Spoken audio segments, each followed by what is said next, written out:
অহা 23 জানুৱাৰী শুক্ৰবাৰে বসন্ত পঞ্চমী তিথি পালন কৰা হ'ব। সৰস্বতী পূজা সেইদিনাখনি সৰস্বতী পূজা উৎসৱ পালন কৰা হ'ব। আৰু এই বসন্ত পঞ্চমী বা সৰস্বতী পূজা আচলতে প্ৰত্যেক বছৰে প্ৰতি বছৰে মাহৰ শুক্লপক্ষৰ পঞ্চমী তিথিত পালন কৰা হয়।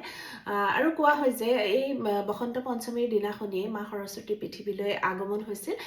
আচলতে যেতিয়া কোৱা হৈছে শাস্ত্ৰত, যেতিয়া ব্ৰহ্মদেৱে পৃথিৱী ৰচনা কৰিছিল, পৃথিৱীখন ব্ৰহ্মাণ্ড সৃষ্টি কৰিছিল, তেতিয়া চাৰিওফালে খুব উদাসীন হৈ আছিল। পৃথিৱীখনৰ কণ্ঠ নাছিলে, কোনো শব্দ নাছিলে, উদাসীন হৈছিল, নীৰৱ হৈ আছিল। তেতিয়া ব্ৰহ্মদেৱে কি কৰিলে, মা সৰস্বতীক সৃষ্টি কৰিলে, জন্ম দিলে।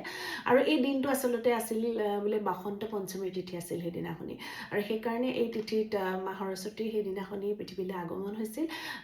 এই বসন্ত পঞ্চমীৰ তিথিটোত সৰস্বতী পূজা হিচাপে পৃথিৱীত পালন কৰা হয় সেই দিনটোৰ পৰাই। গতিকে যেতিয়া মা সৰস্বতী পৃথিৱীলৈ আগমন হ'ল, মা সৰস্বতীয়ে বীণা বজাই চাৰিওফালে পৃথিৱীখনলৈ দৃষ্টি দিলে, তেতিয়া গোটেই সমগ্ৰ পৃথিৱীতে কি হ'ল, জ্ঞান বিদ্যা বুদ্ধিৰে পৃথিৱীখন সুশোভিত হৈ পৰিল। গতিকে এই দিনটোৰ পৰাই প্ৰবাদ আছে যে আমাৰ সেই দিনটোতে বসন্ত পঞ্চমী তিথি হিচাপে পালন কৰা হয়। বসন্ত পঞ্চমী দিনটোতে সৰস্বতী পূজা হিচাপে পালন কৰা হয়।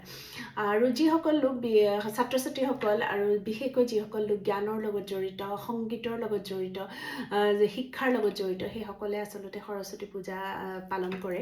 আৰু মই কওঁ যে অকল জ্ঞান শিক্ষাৰ লগত জড়িত ব্যক্তিয়ে নহয় বা ছাত্ৰ ছাত্ৰীয়ে নহয়, আমি প্ৰত্যেক ব্যক্তিয়ে আচলতে মা সৰস্বতীক, বিদ্যাৰ অধিষ্ঠাত্ৰী দেৱী মা সৰস্বতীক আমি আৰাধনা কৰিব লাগে, পূজা অৰ্চনা কৰিব লাগে।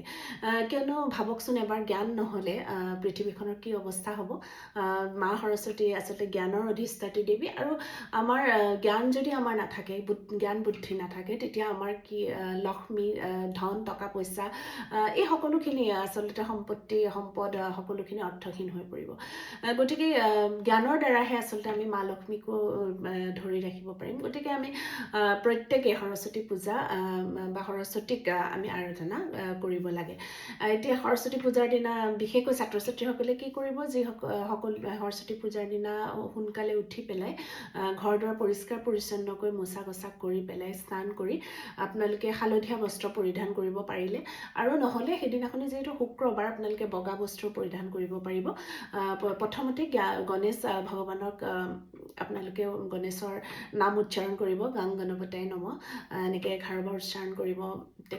গণেশক পূজা অৰ্চনা বা প্ৰণাম জনাই পেলাই আপোনালোকে মা সৰস্বতী যি পূজা স্থানত হওক বা ঘৰখনৰ উত্তৰ পূব কোণতে আপোনালোকে, বা ছাত্ৰ ছাত্ৰীসকলে বিশেষকৈ যদি তেনেকুৱা স্থান নাই, নিজৰ টেবুলতে পাৰিব এখন ৰঙা বস্ত্ৰৰ ওপৰত মা সৰস্বতীৰ যদি ফটো আছে, ফটো বা যদি সৰু মূৰ্তি আছে, তেতিয়া সেই মূৰ্তিভাগ আপোনালোকে ৰঙা বস্ত্ৰ এখনৰ ওপৰত থৈ পেলাই ধূপ ধূনা সুগন্ধি দি পেলাই মাক তাতে প্ৰতিষ্ঠা কৰিব।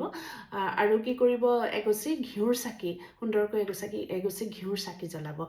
আৰু পূজা স্থানত আপোনালোকে কিতাপ কলম আৰু কলম ৰাখিব পাৰে। আৰু চন্দন, কেশৰ, হালধীয়া ফল মূল, বিশেষকৈ কল, তাৰপিছত নাৰিকল, হালধীয়া মিঠাই, বেচনৰ লাড্ডু, হালধীয়া যিকোনো ফল মূল আপোনালোকে মাক ভোগ প্ৰসাদ হিচাপে মাৰ চৰণত আগবঢ়াব পাৰে।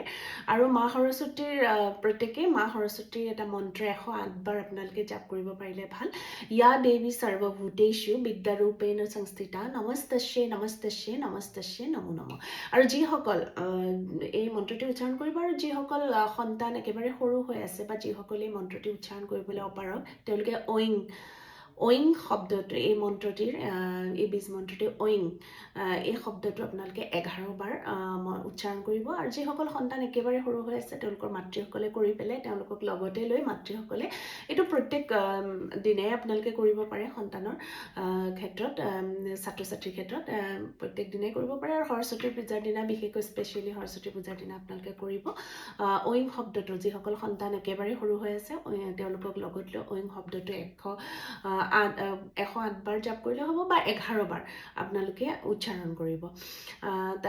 এইদৰে আপোনালোকে মা সৰস্বতীক আৰাধনা কৰিব পাৰে। আৰু জ্যোতিষ শাস্ত্ৰ অনুসৰিও আচলতে মা সৰস্বতীৰ ক্ষেত্ৰত, পূজা অৰ্চনাৰ ক্ষেত্ৰত এক মহত্বপূৰ্ণ গুৰুত্ব আছে আচলতে।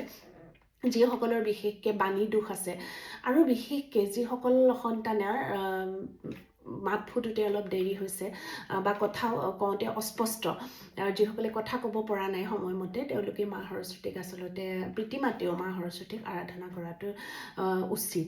আৰু যিসকলৰ বাণী দোষ আছে তেওঁলোকেতো কৰিব, আৰু যিসকলৰ ৰাহুৰ মহাদশা চলি আছে, ৰাহু দোষ আছে কুণ্ডলীখনত, তেওঁলোকেও মা সৰস্বতী পূজা অৰ্চনা কৰিব আৰু দেখিব যে ইয়াৰ পৰা আপোনালোকে যথেষ্টখিনি সুফল লাভ কৰিব পাৰিছে। আৰু মা সৰস্বতীয়ে আপোনালোকৰ সকলোৰে জ্ঞান বুদ্ধি দিয়ক, মা সৰস্বতীয়ে জ্ঞানেৰে আপোনালোকৰ জীৱন ভৰি পৰক, এই মই ভগৱানৰ ওচৰত প্ৰাৰ্থনা কৰি আজিলৈ আহিছোঁ। ধন্যবাদ।